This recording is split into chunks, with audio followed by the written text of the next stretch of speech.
전월세 신고제, 세입자 권리 보호와 주거 취약계층 주거권 보장을 위해 신고 대상 금액 기준과 항목 등 개선이 필요합니다. 오늘부터 전월세 신고제가 시행됩니다.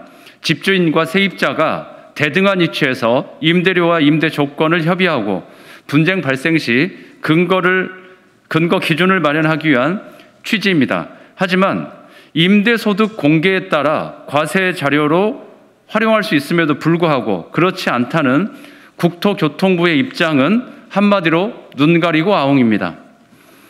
그간 약 70% 이상 임대차 거래 정보가 파악되지 않으면서 대표적인 과세 사각지대였습니다.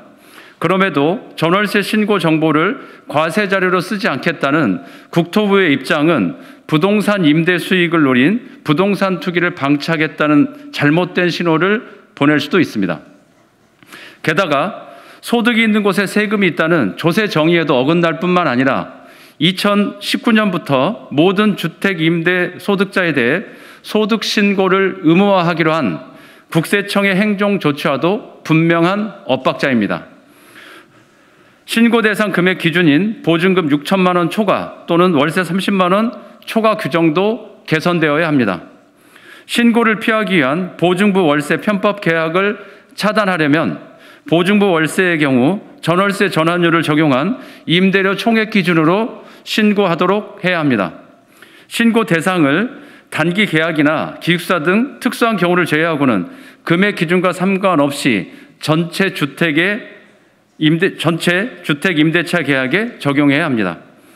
경기연구원에 따르면 금액 기준 보증금 6천만 원과 월세 30만 원을 기준으로 보면 전체 주택 중 61.9%만 신고 대상에 해당되며 주택 유형별 신고 대상 비율은 아파트가 87.1%, 단독주택 20%, 판잣집 20.7%, 고시원 30.9%로 나타났습니다. 보증금 6천만 원, 월세 30만 원 이하 주택을 신고 대상에서 제외하게 된다면 비주택이나 고시원 등 저소득 주거 취약계층 세입자가 임대차 정보에서 배제됨으로써 주거 선택권이나 임대차 분쟁의 사각지대에 놓일 수 있기 때문입니다. 지역 기준에서 제외된 군 단위 지역을 포함시켜야 하는 이유도 마찬가지입니다. 전월세 신고 항목도 추가적으로 보완해야 합니다. 그간 집주인과 세입자 간에 벌어지는 임대차 분쟁의 주요 사안이 임대료, 임대기간, 계약갱신과 해지, 관리비, 주택하자 및 수리수선 의무, 보증금 반환 등이었다는 것을 감안하면 신고 항목을 현실화하고 투명하게 공개해야 합니다. 사실상 월세에 포함되는 관리비, 위반 건축물 여부, 주택가격 대비 대출금, 선순위 임대차 계약 등의 기본 정보도 신고 항목에 추가되어야 합니다. 전월세 신고제의 과세 자료 활용, 금액 기준과 지역 기준, 신고 항목에 대한 제도 개선에 대해 국토교통부를 비롯한 정부 당국의 책임 있는 조치를 촉구합니다.